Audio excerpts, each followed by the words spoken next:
Hello everybody, welcome back. Today we are going to read part 2 of Diary of a Wimpy Kid, Hard Luck by Jack Kinney. Wednesday. Okay, you know things are bad for you when even your little brother has more friends than you. A family with a kindergarten-age kid named Mikey moved down in the street a few weeks ago, and Mikey and Manny hit it off. The two of them have been hanging out after school every day since they met. Mikey loves to drink grape juice, and I never seen him without a grape juice ring around his lips. So he always looks like a 40-year-old man with a goatee. Mikey, the only thing Mikey and Manny do together is watch TV.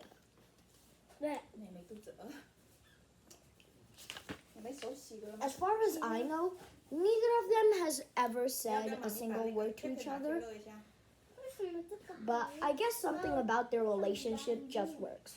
Smash. Bonk. And even crazier than that, now Grandpa has a girlfriend.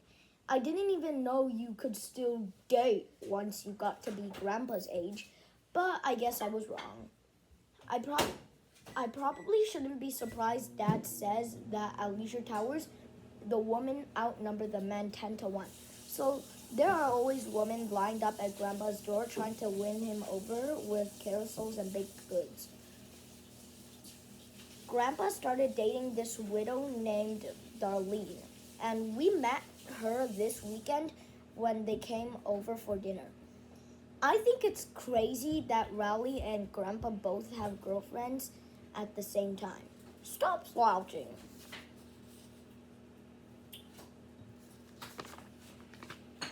All I can say is that if these are the people who are going to populate the next generation, the human race is going to be in big trouble. I never should have opened up to Mom about what's been going on in my social life, because now she's made it her mission to help me find new friends. Yesterday, she invited her old roommate from college to our house because her friend has a son, and Mom thought the two of us might really hit it off. But what Mom didn't mention is that her son is a high school senior, which made for a really awkward afternoon. Gregory likes shrinkly dinks. Do you like shrinkly dinks? Lately, Mom's been giving me tips on how to make new friends at school. I think her heart is in the right place, but the advice she gives me would never work with the kids my age. For example, Mom said that if I'm just really nice to everyone I meet, then word will spread and I'll become the most popular kid at school in no time. Have you ever heard how nice Greg Heffley is? I heard he was nice too. It's all true.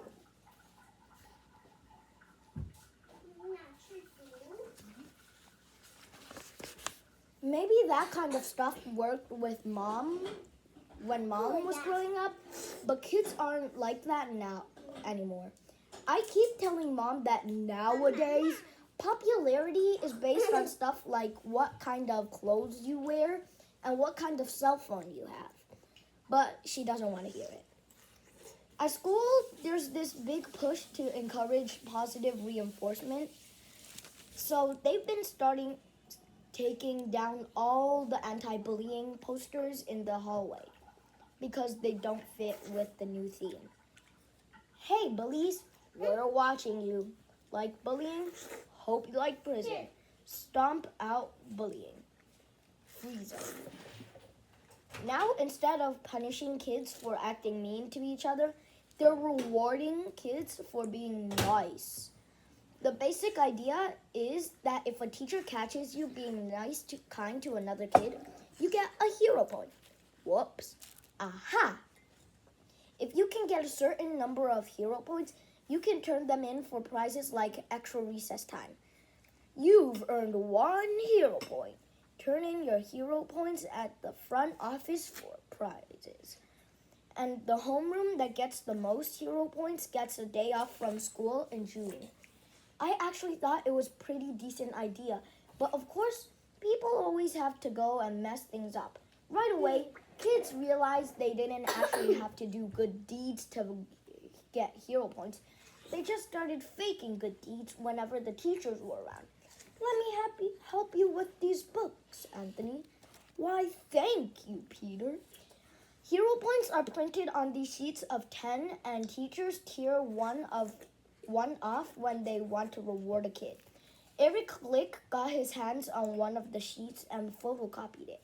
So after that, there were these counterfeit hero points going around school. Eric started selling them for 25 cents a point, but other kids realized they could make copies too. And after that, there were so many hero points going around that you could buy 100 for a quarter. The teachers got suspicious when the worst kids in our class started turning in tons of hero points for extra recess.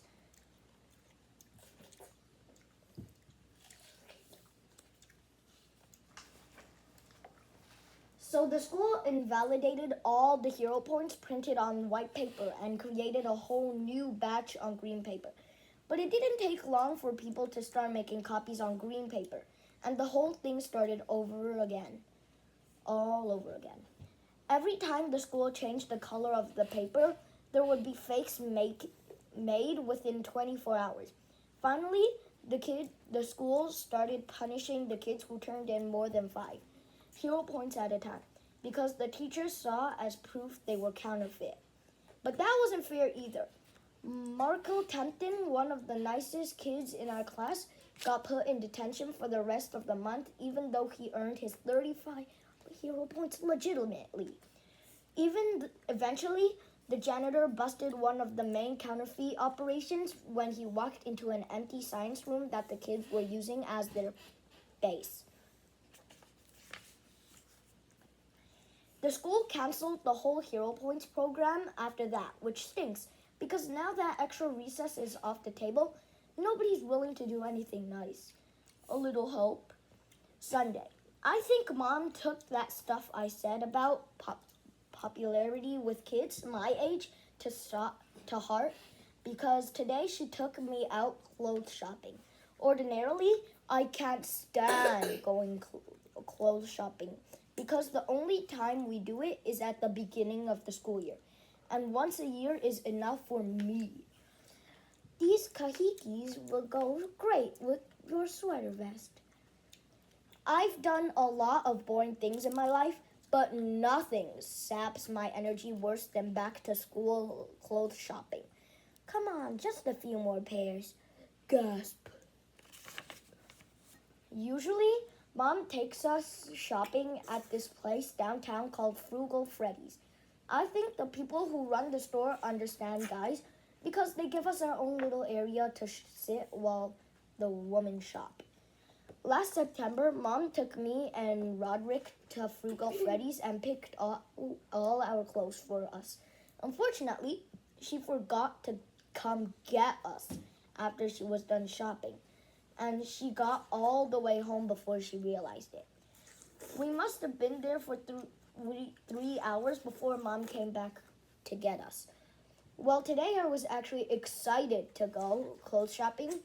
I got 2 pairs of jeans and 3 shirts. But the thing I was most pumped about was the shoes. All of my shoes are hand-me-downs from Roderick's, and whenever I get a pair of his shoes, I have to spend a few hours scraping the bubblegum off the bottom. The only time I had a new pair of shoes was in the 4th grade when Mom got me some sneakers for the first day of school. I told her I never heard of sportiers before, and she told me they were from Europe and had space-age technology. So I was all proud of my new shoes when I went to school. But at recess, the rubber soles on both shoes fell clean off. I was upset, and when I got home, I showed Mom, who said not to worry and that we'd take them back to the store and get new ones. That's when I found out that she bought the shoes at the dollar store and the whole space age technology was just a whole bunch of baloney. When Mom said she was taking me shoe shopping today, I made sure I was only interested in name brands.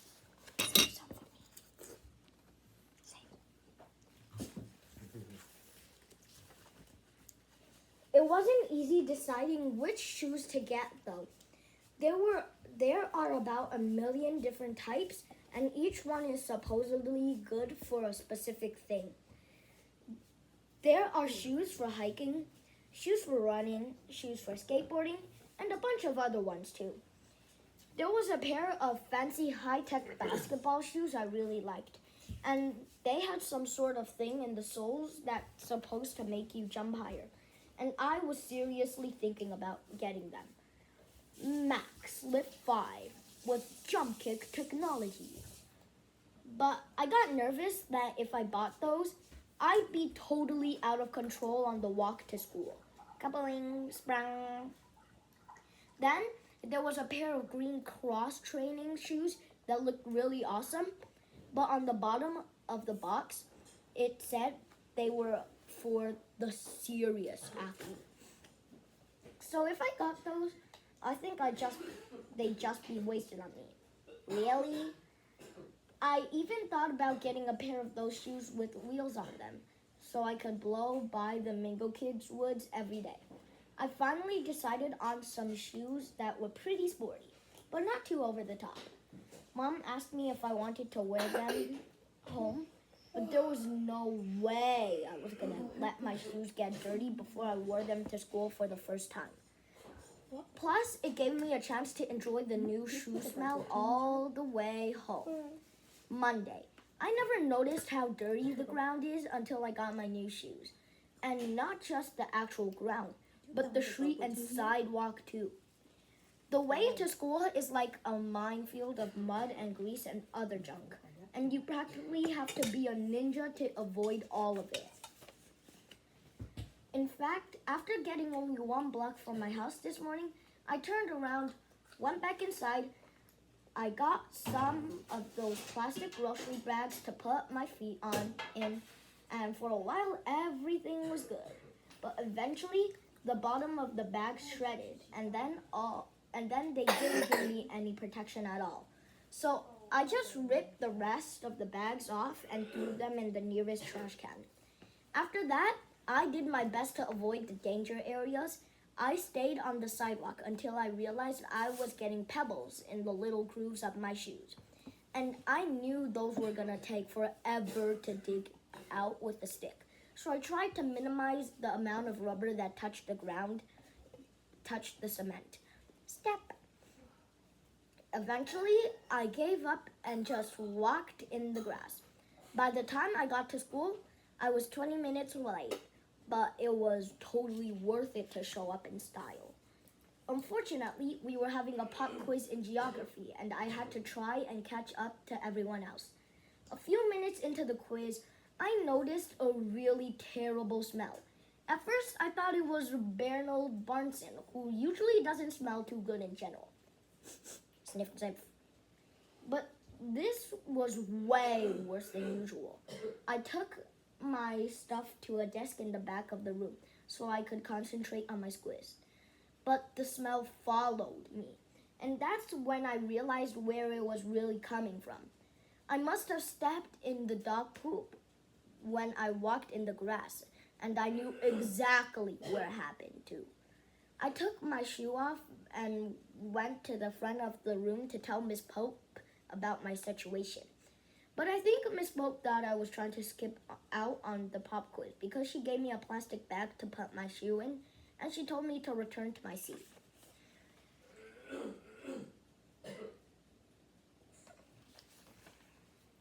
By now, the rest of the kids had figured out what was going on, and everyone had a good laugh at my expense. Usually, I find poop as funny as the next guy, but that's when someone else steps in it. In fact, the best time I ever had with Rowley was on the 4th of July when his parents took us downtown to see the fireworks. We had to get there a few hours early to set up our blankets in the back. One of the police horses unloaded right on the main path where everybody was walking by. And the two of us spent the rest of the night watching people's reaction as they tried to avoid it. Wow! Those were some good times, but I guess they're all over now. What makes me really mad is that if everything was the way it was supposed to be, I would have been walking to school with Raleigh this morning, and he would have been doing his job of scouting ahead. But Raleigh had to go and get himself a girlfriend, and now I guess I'm the one who has to suffer.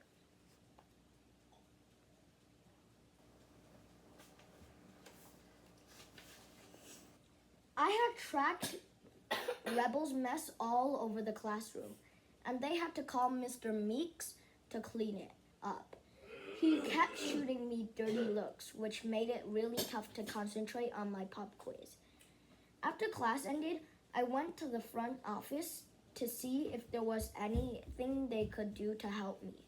The school security let me look through the lost and found for a replacement, but the only thing in there that even came close was a girl's winter boot.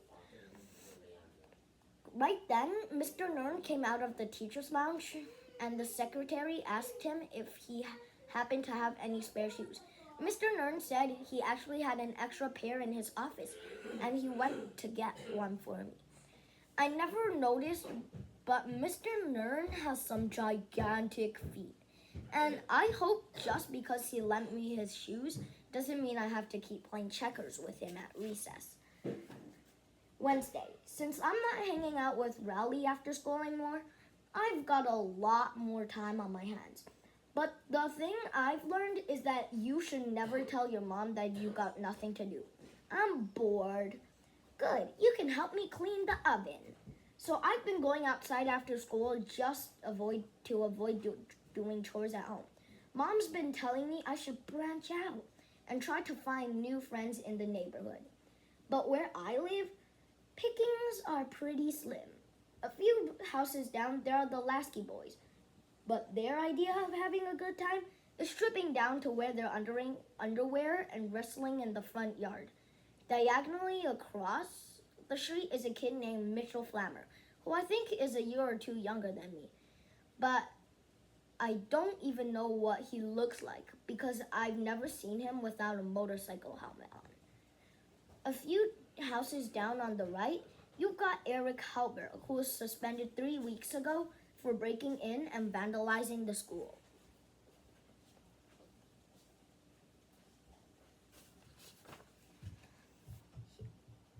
He tried to deny it was him, but it was pretty pointless. Eric Halber is cool. Then there's Fregley, who lives a few houses up from me. If there's anything good that's come out of my situation is in the past few weeks, it's that way I haven't had to walk by Fregley's house on my way up to see Raleigh. Wanna play this little piggy? Wiggle wiggle.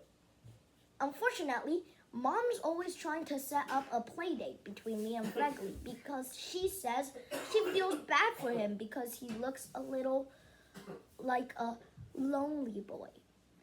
I wish Mom wouldn't say things like that because then it makes me feel all guilty. And trust me, I already feel bad enough seeing Fregley out on the playground every day. Buzz, buzz, buzz. Find a friend station. Press the button and wait here. But today I had a really crazy thought. I realized that if I became friends with Fregley, I could mold him into exactly the type of friend I wanted. I could basically take all the things I like about Raleigh and teach Fregley how to do them.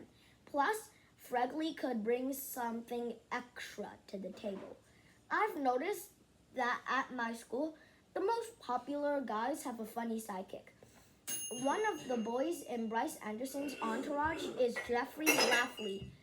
And I guarantee you the only reason Bryce keeps Jeffrey around is for comic relief. And girls never go for the funny sidekick, so Fregley won't even be a threat to me. I'll just need to make sure people think Fregley is acting funny on purpose. Because with him, you can never really tell. I think I just swallowed my retainer. No, seriously. Today at lunch, I went to find Fregley and invite him to sit at our table. He was far back in the hallway line, so to get a seat, that he was out in the hallway near the boys' bathroom.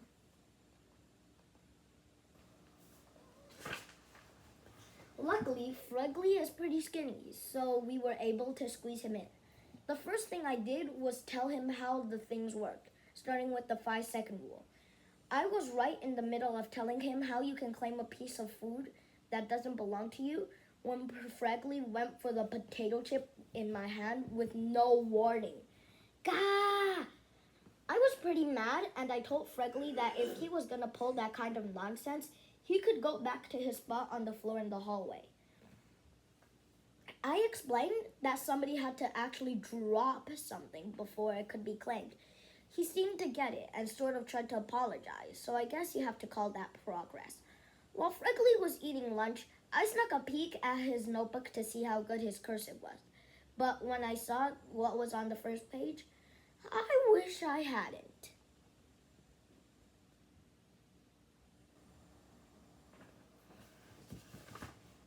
After school, I asked Fregley if he wanted to walk home with me. I explained how I needed him to scout ahead for my dog poop and how he'll have to put my roller bag from time to time. Fregley seemed eager to help out, and things started out pretty smoothly. But I wasn't paying attention, and I forgot to cross the street when we got near the Mingo Kids woods. So the next thing we knew, we had the whole pack of them chasing after us. Finally, we lost them when we got to the bottom of our street, but when Fregley gave back my bag, it was practically empty. Gasp, wheeze, pant, pant. I asked Fregley what happened to all my books, and he said he threw them out when the Mingo Kids were chasing us. I asked him why he'd gone and done that, and he said he was hoping they'd stop and read them.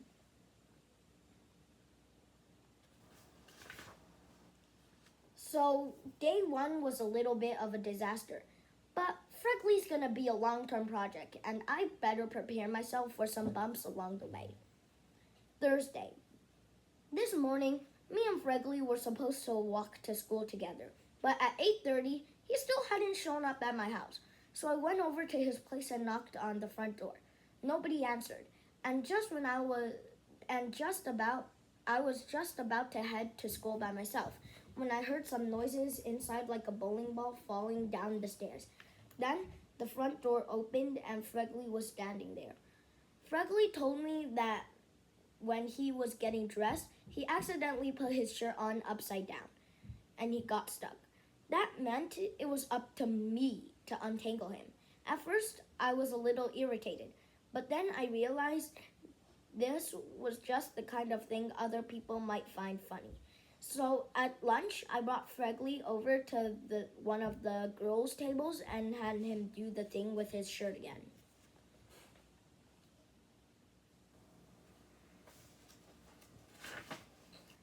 Unfortunately, we must have picked the wrong table because not one of the girls even let out a chuckle.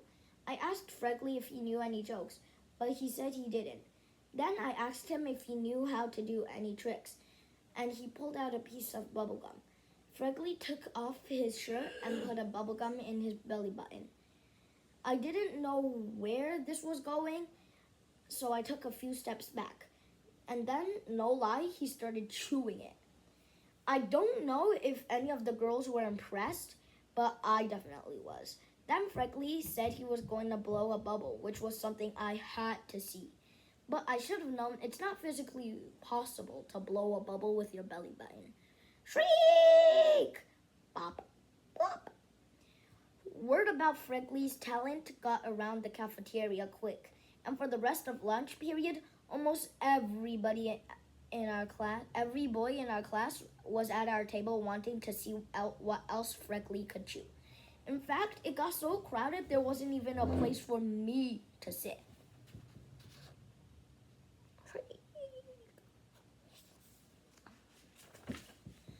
So while Freckly was enjoying his moment in the spotlight, I was eating my lunch out in the hallway.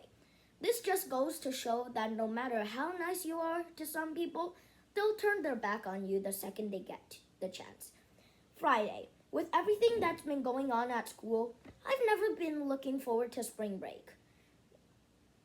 I've really been looking forward to spring break. I figure having a week to myself will be exactly what the doctor ordered.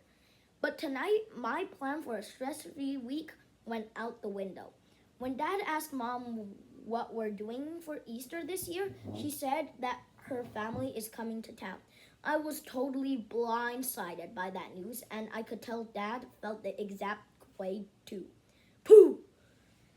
Mom never tells us when her family is coming to visit because she knows if she gives us too much advanced warning, we'll make a run for it. Most of the relatives on Mom's side of the family live pretty far away, so we don't see them that often. I'm okay with that because whenever we do see them, I need plenty of time to recover. I'm sure most families have their issues, but it seems like when it comes to Mom, there's just a lot of extra drama. Mom has 4 sisters, and they're so different from one another that it's kind of amazing they grew up under the same roof. Aunt Gretchen, Aunt Audra, Aunt Ravonica, Aunt Keiki. Mom's oldest sister is Aunt Keiki, who isn't married and doesn't have any children. And that's probably a good thing because it's obvious she doesn't like kids. One time when I was little, Aunt Keiki came to stay with us, and Mom went out for a few hours and left me behind with her. But I don't think Aunt Keiki had ever been alone with a kid before, and she seemed on the edge the whole time. I guess I was gonna break something. I guess she thought I was gonna break something. So the first thing she did was put everything that was fragile out of reach. Then she just stood there and watched me to make sure I didn't touch anything. After about an hour later, Aunt Keiki said it was time for her to take a nap. I tried to tell her I didn't really take naps anymore, but she said it's rude to talk back to an adult.